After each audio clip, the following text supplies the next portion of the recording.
요한복음 6장 47절로 63절 신약 154쪽인데요. 한 절 한 절 제가 한 절 여러분이 한 절 교독하면 좋겠습니다. 요한복음 6장 47절로 63절 신약 154쪽입니다. 교독합시다. 진실로 너에게 이르노니 믿는 자는 영생을 가졌나니 내가 곧 생명의 떡이니라. 너희 조상들은 광야에서 만나를 먹었어도 죽었거니와 이는 하늘에서 내려오는 떡이니 사람으로 하여금 먹고 죽지 아니하게 하는 것이니라. 나는 하늘에서 내려온 살아있는 떡이니 사람이 이 떡을 먹으면 영생하리라. 내가 줄 떡은 곧 세상의 생명을 위한 내 살이니라 하시니라. 그러므로 유대인들이 서로 다투어 이르되 이 사람이 어찌 능히 자기 살을 우리에게 주어 먹게 하겠느냐. 예수께서 이르시되 내가 진실로 너에게 이르노니 인자의 살을 먹지 아니하고 인자의 피를 마시지 아니하면 너희 속에 생명이 없느니라. 내 살을 먹고 내 피를 마시는 자는 영생을 가졌고 마지막 날에 내가 그를 다시 살리리니 내 살은 참된 양식이요 내 피는 참된 음료로다.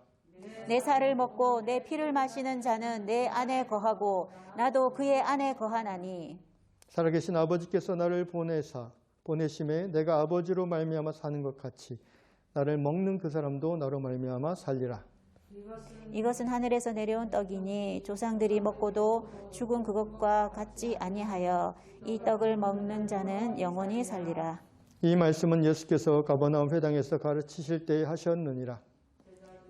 제자 중 여럿이 듣고 말하되 이 말씀은 어렵도다 누가 들을 수 있느냐 한데 예수께서 스스로 제자들이 이 말씀에 대하여 수군거리는 줄 아시고 이르시되 이 말이 너희에게 걸림이 되느냐? 그러면 너희는 인자가 이전에 있던 곳으로 올라가는 것을 본다면 어떻게 하겠느냐? 살리는 것은 영이니 육은 무익하니라. 내가 너희에게 이른 말은 영이요 생명이니라. 아멘. 고린도전서 11장 20절로 29절 말씀 중에 두 절만 찾아서 읽겠습니다. 고린도전서 11장 23절, 24절, 25절 이 세 절만 읽겠습니다. 제가 읽겠습니다. 내가 너에게 전한 것은 주께 받은 것이니 곧 주 예수께서 잡히시던 밤에 떡을 가지사 축사하시고 떼어 이르시되 이것은 너희를 위하는 내 몸이니 이것을 행하여 나를 기념하라 하시고 식후에 또한 그와 같이 잔을 가지시고 이르시되 이 잔은 내 피로 세운 새 언약이니 이것을 행하여 마실 때마다 나를 기념하라 하셨으니 아멘. 오늘 요한복음 6장에서 예수께서는 참으로 놀라운 말씀을 하고 계십니다. 언뜻 우리의 이 상식으로 이해되기 어렵고 받아들이기 어려운 한마디로 예수님은 나는 하늘에서 내려온 밥이다 이렇게 얘기하십니다. 우리말 성경에 떡으로 번역된 것은 사실 그렇게 좋은 번역이 아닌 것 같습니다. 왜냐하면 여기서 예수님이 말씀하시는 의도는 매일 먹는 식사를 말하는 것이기 때문입니다. 그런데 우리 보통 문화 속에서 떡은 매일 먹는다기보다는 가끔 먹는 것이고 간식으로 먹는 것 아니겠습니까? 그러므로 본문의 떡이라는 단어를 우리는 밥으로 바꿀 필요가 있겠습니다. 48절에 내가 곧 생명의 밥이다. 더 마음에 다가오지 않습니까? 지금 한참 이제 배가 고프실 때 같은데 밥 얘기를 해서 죄송합니다. 제가 이럴 줄 알고 저는 밥을 먹고 왔습니다. 근데 이 밥만큼 우리에게 익숙한 그런 단어 또는 그 식사하는 밥 먹는 그 어떤 분위기 이런 것이 우리에게 너무나 익숙하지 않습니까? 동서고금은 막노라고 빈부 귀천을 막노라고 하루 두 끼 하루 세 끼 먹는 거는 누구나 똑같습니다. 예수님 당시에도 그랬고 오늘 21세기 첨단 과학 문명이 발전하는 우리 시대에도 먹는 거는 크게 다르지 않아요. 그래서 예수님은 영생의 비밀을 오늘 얘기하시면서 우리가 가장 쉽고 익숙하게 받아들일 수 있는 그런 단어를 사용하셔서 그런 우리의 삶에 아주 모든 사람의 삶에 자연스럽게 녹아있는 그런 밥이라는 주제를 가지고 하늘의 신비한 진리를 우리에게 설명해 주시는 것입니다.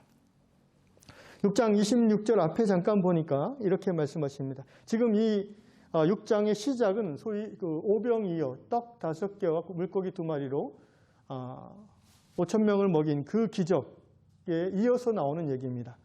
오병이어의 기적이 무엇입니까? 밥 먹는 문제를 해결받았다는 거 아니겠습니까? 그 당시 하루 먹고 살기 힘든 가난한 민초들이 예수님을 따라다니면서 말씀을 들었는데 밥을 먹을 수는 없잖아요. 그런데 놀랍게도 5천 명이나 되는, 실제로 이제 남자만 5천 명이니까 계산해 보면 거의 10,000명 이상의 사람들이 그것도 들판에서, 아무것도 없는 들판에서 배부르게 먹었다는 거예요. 어떻게? 예수님이 5개의 떡덩어리와 2개의 물고기를 가지고 감사 기도 듣는 후에 그걸 나눠주니까 계속해서 바구니에서 떡이 나오고 물고기가 나오는 그 기적을 지금 수만 명의 사람들이 경험했어요. 그래서 예수님을 막 따라다니는 겁니다, 지금. 이 무리들은 예수를 믿으면 잘 먹고 잘 살겠다라는 확신이 생긴 거예요. 여러분, 이 먹는 문제, 이 경제 문제가 예나 지금이 얼마나 중요합니까? 대통령 될 사람은 이것부터 해결해야지 대통령에서 이제 당선되는 거 아니겠습니까? 서울시장도 마찬가지고요. 그래서 예수님이 근데 그들을 보고 좀 따끔한 말씀하세요. 요한복음 6장 26절에 예수께서 대답하여 이르시되 내가 진실로 진실로 너에게 이르노니 너희가 나를 찾는 것은 표적을 본 까닭이 아니요 떡을 먹고 배부른 까닭이로다. 너무 노골적으로 얘기하십니다. 쉽게 말하면 여러분, 요한복음에서 표적이라는 단어는 기적, 단순한 기적이 아니라 그 기적을 통해서 기적을 일으킨 사람을 주목하게 하는 기적이라고 그랬죠. 다시 말하면 오병이어라는 경제적 문제가 해결되어지는 그 기적을 통해서 예수를 바라보고 예수를 믿어야 되는데, 여기 무리들은 그 기적을 보고 예수를 믿지 않고 여전히 내 주머니, 내 경제 문제 해결할 그런 사람으로만 예수를 따라다닌다는 거예요. 예수님이 그걸 보고 따끔하게 얘기하시는 겁니다. 너희가 나를 따라다니는 까닭은 내가 하나님의 아들 그리스도라는 것을 드러내는 기적을 경험해서가 아니라 밥을 먹고 배부른 까닭이 따라오는구나. 오늘 교회에 나와 앉아있는 모든 사람들이 이 시대에 밥을 먹고 배불러서가 아니라 표적, 곧 예수의 하나님 되심과 구세주 되심을 보고 나온 사람들이기를 간절히 바랍니다. 실제 밥을 먹기 위해서 교회에 나오는 사람들이 없다고 할 수 없습니다. 저희 요양교회는 제가 보니까 하나도 없는데 좀 이렇게 크고 사람들이 뭐 많아서 누가 누군지도 모르는, 소위 이걸 이제 메뚜기 신자라고 하는데요. 대형 교회들 같은 경우는 메뚜기 신자가 거의 뭐 한 10%에서 20%, 그러니까 3만 명 모이는 교회는 거의 5천 명 정도가 여기저기 왔다 갔다 하는 성도들이라는 거예요. 그런 분들의 경우는 이 목사님 설교가 좋대더라. 이 교회 가면 뭐 심지어 밥을 잘 준대더라. 그래가지고 왔다 갔다 하시는 그런 분들도 있다고 합니다. 어쨌든 예수님은 그런 분들에게, 그런 분들이라도 불쌍히 여기셔서 그들이 돌이켜 깨닫기를 원하는 마음으로 6장 27절 이렇게 말씀하시세요. 썩을 양식을 위하여 일하지 말고, 썩을 양식을 위하여 일하지 말고 영생하도록 있는 양식을 위하여 하라. 이 양식은 인자가, 예수가 너희에게 주리니. 자, 오늘 나누고 싶은 주제가 이것입니다. 이 영생의 양식, 예수님이 우리에게 주겠다는 이 영생의 양식이 뭔가? 한마디로 결론적으로 말하면 예수님의 말씀입니다. 자, 다시 이제 본문으로 돌아가겠습니다. 6장 47절입니다. 진실로 진실로 너에게 이르노니. 여러분, 이렇게 설교를 들으면서 특별히 성경을 눈으로 따라가 주시면 이해하기가 좋겠습니다. 믿는 자는 영생을 가졌다. 자, 영생이라는 요한복음에서 유달리 많이 나오는 단어가 또 나왔습니다. 여기서 영생이란 말은 헬라어로 조에 아이오니스, 영원한 생명.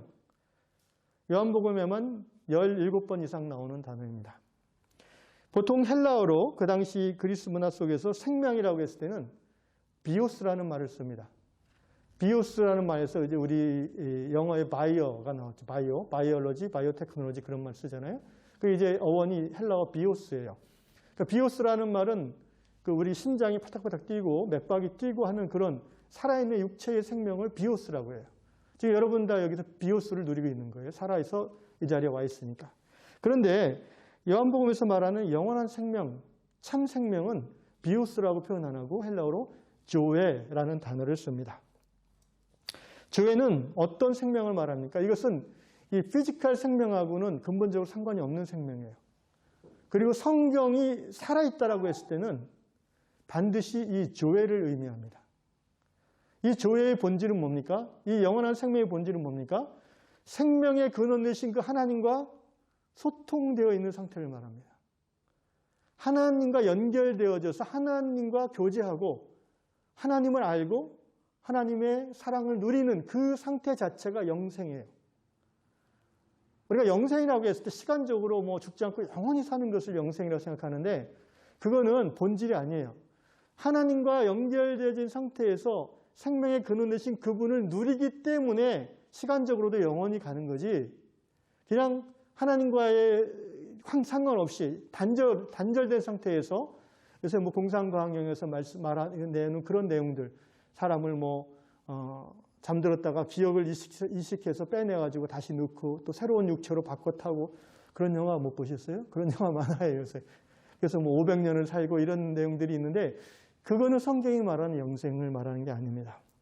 오늘 예수님은 그런 비오스의 생명을 말씀하시지 않고 영생, 조회를 말씀하시는 거예요. 하나님과의 살아있는 생생한 생명관계를 누리는 그 삶을 어떻게 얻을 수 있는가? 그를 예수님은 말씀하고 있습니다. 6장 54절 보니까 내 살을 먹고 내 피를 마시는 자는 영생, 조회를 가졌고 마지막 날에 내가 그를 다시 살리리라. 성경이 약속하는 대로 부활의 몸으로 다시 우리를 살려내시사 하나님과 함께 영원히 살게 하신다는 그 말씀입니다. 자, 육신의 생명, 비오스의 생명이 전부인 줄 알고 세상 사람들은 아둥바둥 좀 더 잘 먹고 좀 더 잘 살고 좀 더 큰 차 타겠다고 밀치고 밟고 경쟁하면서 돈의 주인이 아니라 돈의 노예가 되어 살아가는 그런 사람들이 대부분입니다. 그러나 우리 하나님의 자녀들은 이 비오스, 육신의 생명 말고 본질적인 생명이 무엇인지를 알고 이미 누리는 사람들입니다. 곧 하나님을 알고 하나님을 사랑하고 하나님 앞에 나가 기도하고 그분이 얼마나 나를 사랑하시는가를 깨닫고 감격하면서 그 하나님의 뜻 가운데 살아가기를 기뻐하는 사람들. 바로 이것이야말로 조회를 누리고 조회를 소유한 사람들입니다. 이 자리에 있는 모든 요양 성도분들이 이 조회, 참 생명을 삶의 중심에 두고 하나님 주시는 비오스, 육신의 그 생명을 잘 관리하면서 육신의 생명을 가지고 사는 동안에 이 조회를 더 깊이 누리는 여러분 될 수 있기를 주의 이름으로 축원합니다. 자, 이 조회를 얻으려면 예수님께서 세 가지를 오늘 말씀하십니다. 첫째, 이 조회를 얻는 자는 믿는 자는 47절 영생을 가졌다 이렇게 표현하셨습니다. 요한복음 3장 16절 우리가 잘 알고 있죠. 하나님이 세상을 이처럼 사랑하사 독생자를 주셨으니 이는 저를 어떻게 하는 자? 믿는 자마다 멸망하지 않고 영생을 얻게 하려 하십니다. 영생을 얻는, 조회를 얻는 첫 번째 방법은 믿는 거예요. 누구를 믿어요? 예수님을 믿는 거예요. 예수 십자가 부활의 복음을 마음으로 믿고 입으로 시인하는 자는 그 영이 죄사함 받아 거듭나서 영원한 생명을 시작하게 됩니다. 이것은 우리가 이미 알고 있는 그런 내용입니다. 두 번째로 예수께서 오늘 본문에서 이 조회를 얻기 위해서 어떻게 해야 되는가? 51절입니다. 나는 하늘에서 내려온 살아있는 떡이니 사람이 이 떡을 먹으면 영생하리라. 자, 조회, 영생할 수 있는 두 번째 방법, 떡을 먹으면, 밥을 먹으면 된다. 근데 이 밥이 우리가 말하는 빵이나 이런 쌀밥을 말하는 게 아니에요. 이 밥이 뭐예요? 예수님을 말하는 거예요. 예수를 먹어야 영생을 얻는다는 겁니다. 이 예수를 어떻게 먹습니까? 예수님은 그 본질이 요한복음 1장에 뭐라고 되어 있습니까? 태초에 말씀이 계시니라. 이 말씀이 하나님과 함께 계셨으니 이 말씀은 곧 하나님이시니라. 곧 예수를 먹는다는 것은요. 예수를 밥처럼 먹는다는 것은 말씀을 먹는다는 거예요. 예수의 말씀을 먹는 것이 영생을 얻는 비결이라는 겁니다. 그래서 구약시대의 욥이라는 하나님의 사람, 경건한 사람은 이렇게 고백했습니다. 욥기 23장 12절. 내가 그의 입술의 명령을 어기지 아니하고 정한 음식보다, 하루 3번 음식 정해서 먹잖아요. 정한 음식보다 그의 입의 말씀을 귀히 여겼도다. 구약시대 욥은 경건한 자여 당세 의인이라 인정받던 하나님의 사람인데 그가 부자였잖아요. 얼마나 진수성찬 날마다 잘 누렸겠어요? 근데 그의 마음 깊은 곳에 매일 정해놓고 먹는 세끼 식사가 중요하지 않고 하나님의 말씀이 더 중요하다고 고백했다는 거예요. 그렇게 살았다는 거예요. 그러니까 의인이요 영원한 생명을 누리는 사람이 될 수 있었죠. 성경 말씀, 예수님의 말씀, 이것을 먹는 게 예수를 먹는 거고 예수를 밥처럼 먹는 겁니다. 자, 이미 영생을 얻은 우리 성도들의 입장에서 여러분은 하루 3끼 밥을 먹는데 또는 2끼 먹는데 예수님은 몇 번이나 먹습니까? 아침에 일어나면은 쌀밥이 눈에 들어와요. 예수님 말씀이 눈에 들어와요. 우리의 마음 자세를 말하는 겁니다. 밥 먹는 만큼만 내가 사랑하는 예수님께 관심을 가지면 우리 삶 속에 영생이 더 풍성해질 줄로 믿습니다. 최소한 하루 3번 말씀을 가까이 하시기를 주의 이름으로 축원합니다. 그 영생의 말씀, 우리 안에 참 생명을 살려내는 그 말씀을 읽고 생각하고 묵상하고 암송하고 전하고 실천할 때에 이미 내게 주어진 선물로 주어진 영원한 생명이 내 안에서 더 커지고 더 깊어지고 더 누려지는 것이에요. 하나님과의 깊은 관계를 누릴 수 있는 것입니다. 예수를 근데 여러분 제가 밥 먹는 얘기를 또 해서 죄송한데 제가 이 동네 식당을 이제 여기 부임한 이후로 계속 순례하고 있습니다. 어디가 맛집인가.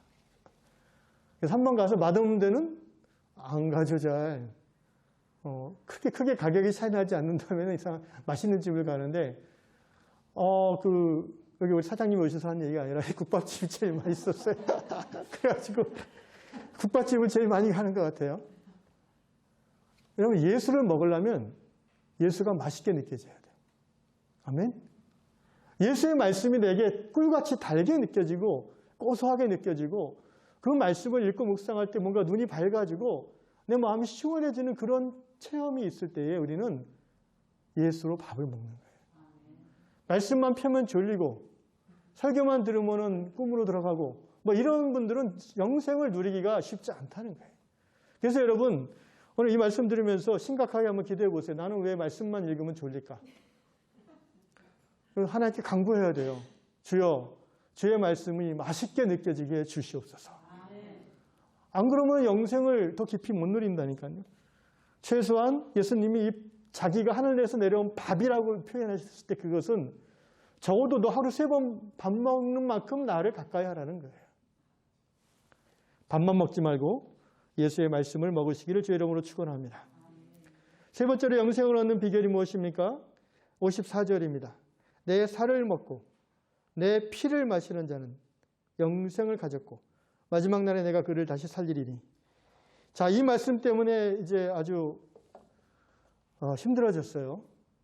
왜냐하면 이게 뭐 식인종도 아니고 그죠 우리가 그 당시 이제 그 로마 군인들 사이에서 미트라 종교라고 황소의 피를 막 마시고 막 그러면 지킴을 받고 전택돼서 안 죽고 이런 신앙이 있었어요.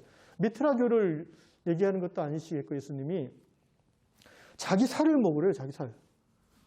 어느 부위를 드셔야 되나 우리가 예수님의 뱃살을 먹어야 되나 갈비살을 드셔야 되나 자기 피를 마시래요. 그러니까 지금 우리가 읽어도 이게 이 말은 참 어렵다 생각이 드는데 이 당시 이 무리들이 이 말을 들을 때 저게 뭔 말인가 이렇게 그래서 보세요. 이 말씀하신 다음에 사람들이 많이 떠나가 버렸어요. 저는 여기서 또 이 아주 얄팍한 군중심리란 것이 이런 거구나라는 걸 깨닫습니다. 여러분 적어도 오병이어의 기적을 본 사람들이잖아요. 이 몇만 명이. 그 중에는 또 예수를 오랫동안 최소 몇 달 또는 길게는 몇 년 따라다녔던 사람들이에요. 그런데 단 한 번의 말, 그 말이 자기의 기준, 자기 시대의 상식, 자기의 어떤 경험에 비춰서 이해가 되지 않고 받아들이기 어렵다고 해서 그 예수를 아예 떠나버린다?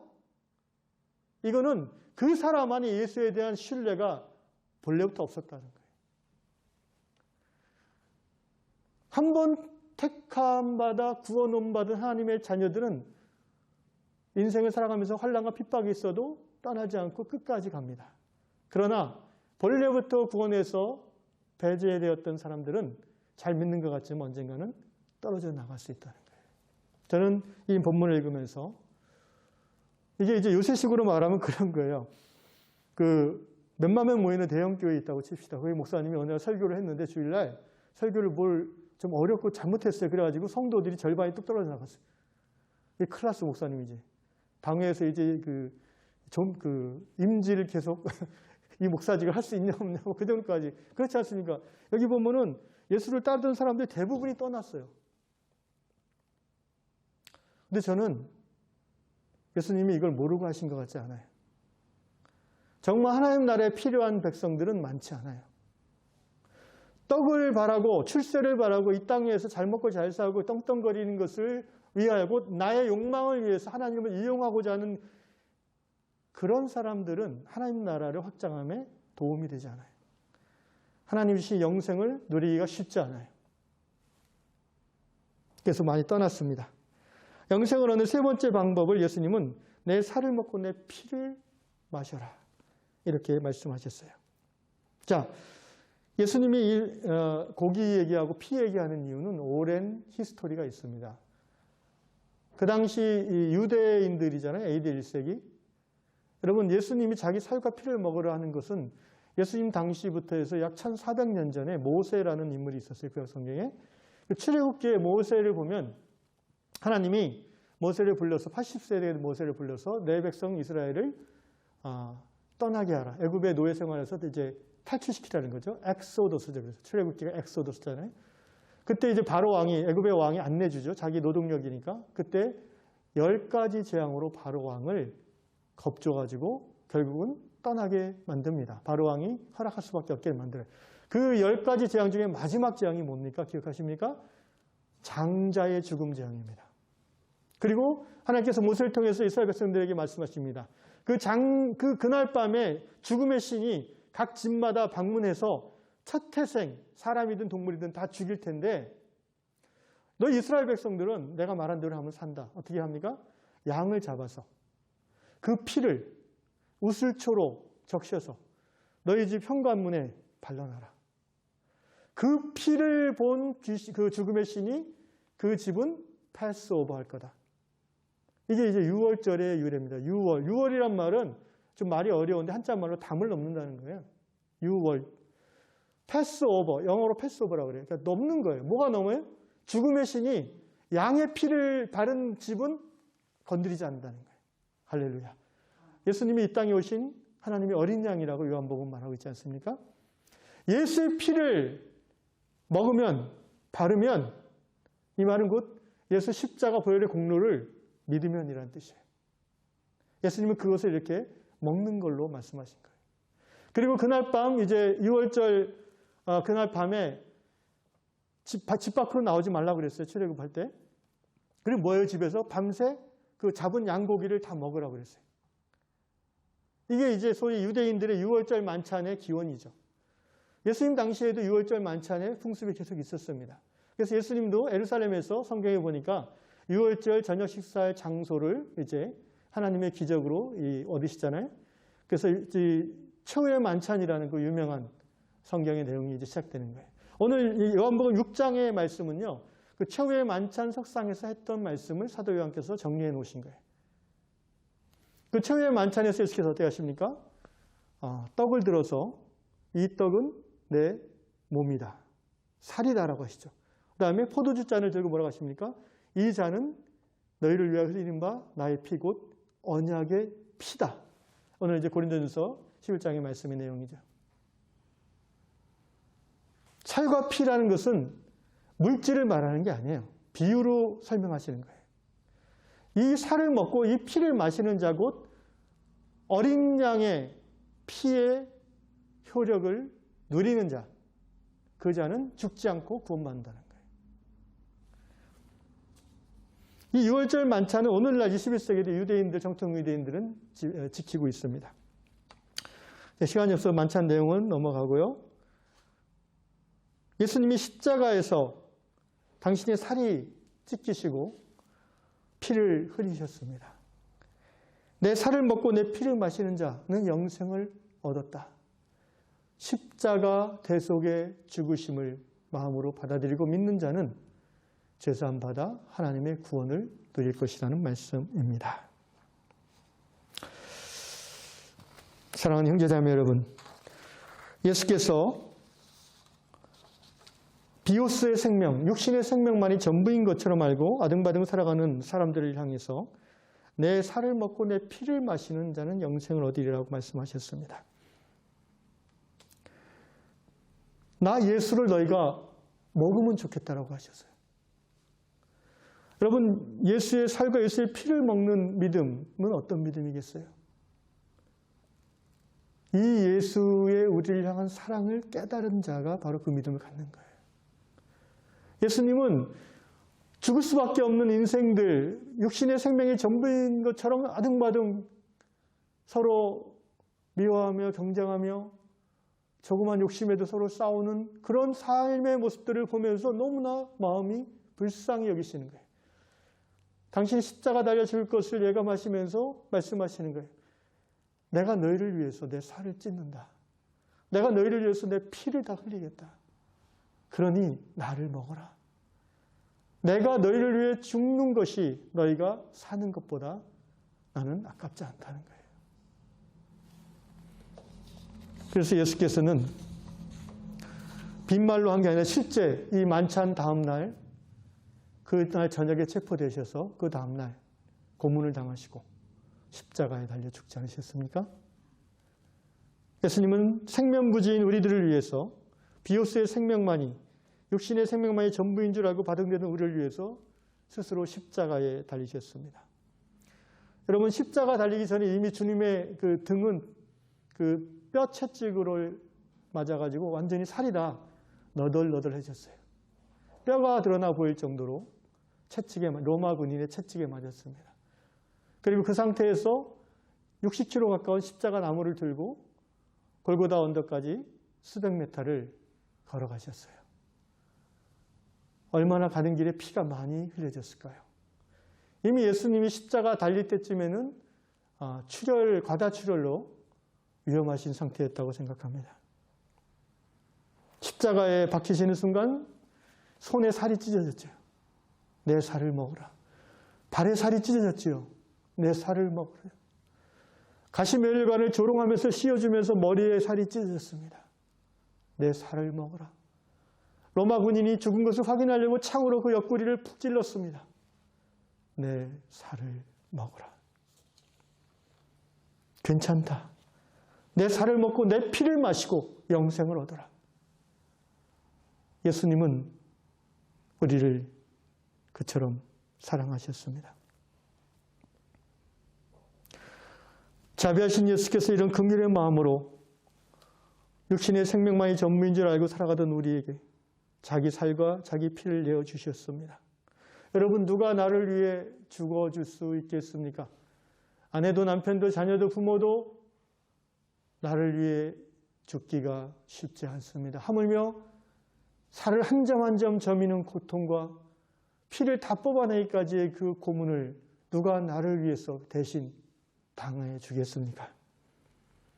이것은 사람의 본성을 벗어나는 희생이요 섬김이요 사랑이기에 인간으로서는 불가능한 것입니다.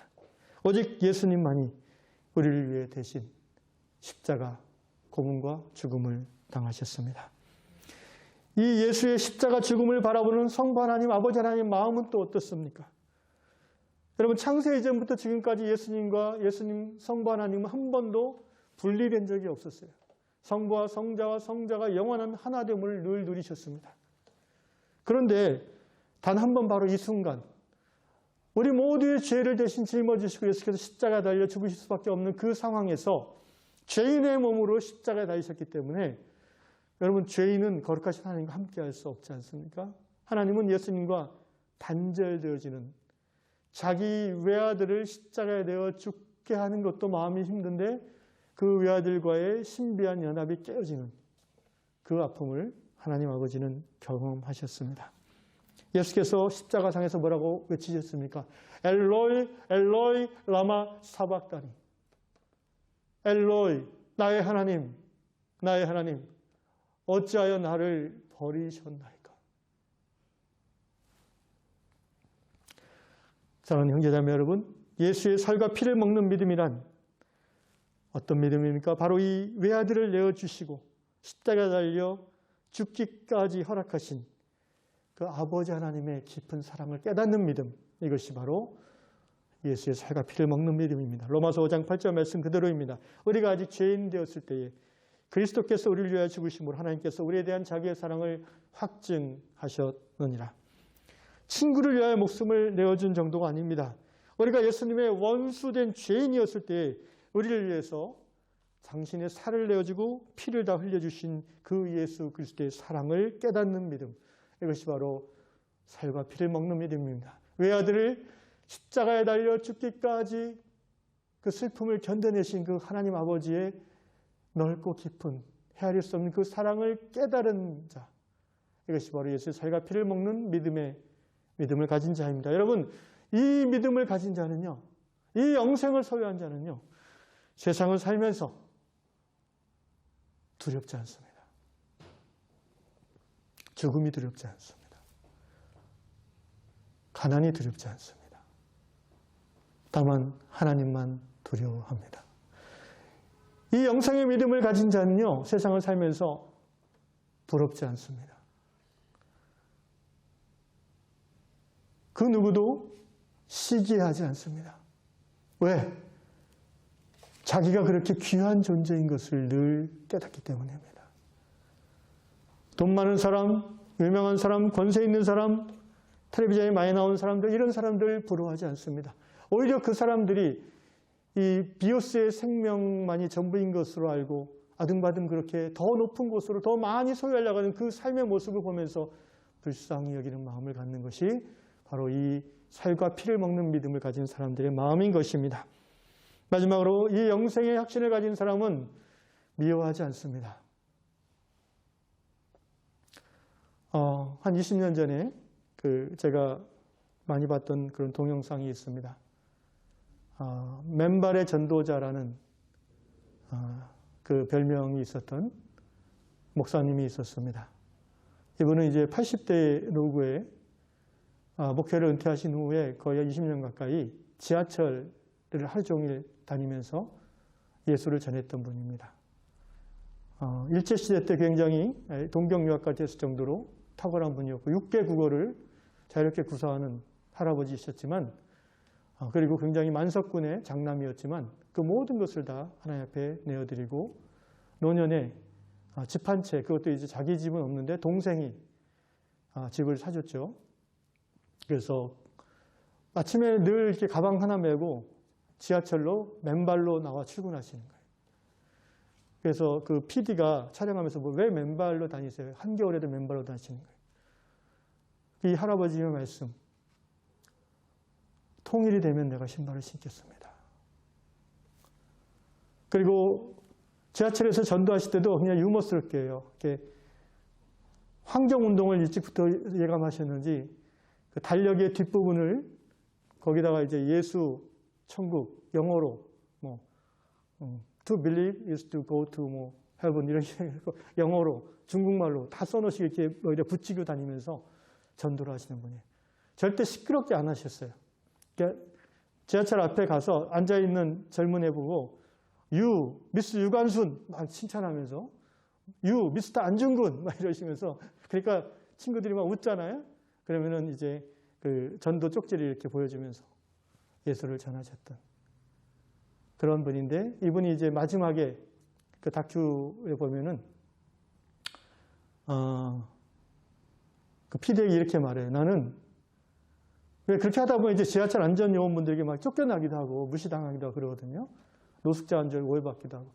이분이 매일 나갈 때마다 2,000원을 갖고 나가서 빵을 사가지고 노숙자들에게 나눠주셨던 분이에요, 평생. 근데 이분이 이제 마지막 다큐에서 이런 말씀을 하세요. 그 PD한테 나는 누구도 부럽지 않고 아무도 미워하지 않고 그리고 무엇도 두렵지 않습니다. 그 말씀하시고 다음 날인가 전철에서 앉은 채로 하나님 앞에 가신 분입니다. 여러분, 영생의 확신을, 그 영생의 생명을 누리는 자는요, 이 땅의 삶 속에서 세상과 구별될 수밖에 없습니다. 왜냐하면 살아계신 하나님, 영원하신 하나님이 늘 그와 함께 하시며 그 안에 그 세상을 살면서 공허해질 수밖에 없는 그 부분을 하나님이 늘 채워주시기 때문입니다. 돈이 많지 않아도, 유명해지지 않아도, 좋은 옷, 좋은 가방, 좋은 차 타고 다니지 않아도 그는 공허하지 않아요. 왜? 하나님이 그를 사랑하심이 늘 샘솟아 마음속에 일어나니까 말입니다. 말씀을 정리하겠습니다.